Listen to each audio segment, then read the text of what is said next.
Hand writing நல்லா இருக்கும். Okay. நான் நல்லா டிராயிங் பண்ணுவேன், ஹேண்ட் ரைட்டிங் நல்லா இருக்கும். அப்போல்லாம் அசிஸ்டன்ட் டைரக்டர்னா ஹேண்ட் ரைட்டிங் நல்லா இருக்கணும்.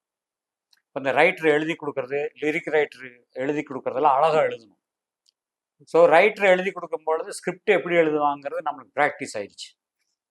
ஸோ அந்த மாதிரி வந்து அசிஸ்டண்டாக வந்து லலிதான்னு ஒரு படம், அந்த படத்துக்கு அசிஸ்டன்ட் டைரக்டர், அது காப்பி ரைட்டராக ஒர்க் பண்ணேன். அப்புறம் மோகம் 30 வருஷம், அந்த படத்துக்கு காப்பி ரைட்டராக ஒர்க் பண்ணேன். நாங்களாம் அப்போல்லாம் ஆஃபீஸில் உட்காந்து வேலை செய்கிறோம், செட்டுக்கெல்லாம் கூட்டு போக மாட்டாங்க. அப்போ இது என்னன்னா ப்ராக்டிஸ் ஆயிடுச்சு ஒரு ஒரு ஸ்கிரிப்டை எப்படி எழுதணுங்கிறது.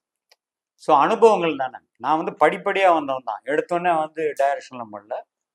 ஸோ அந்த மாதிரி பழகி பழகி பாக்யராஜ் ஆரம்பிக்கும் சுவராஜ் சார் ஒர்க் பண்ணேன்.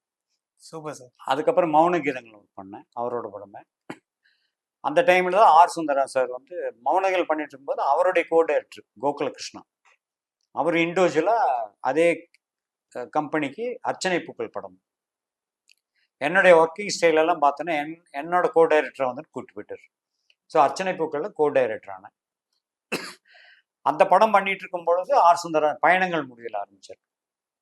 அப்போ அவரோட போய் ஜாயின் பண்ணலாம். இன்னைக்கு வரைக்கும் அவருடைய அசிஸ்டன்ட் டைரக்டர் நான் தான்.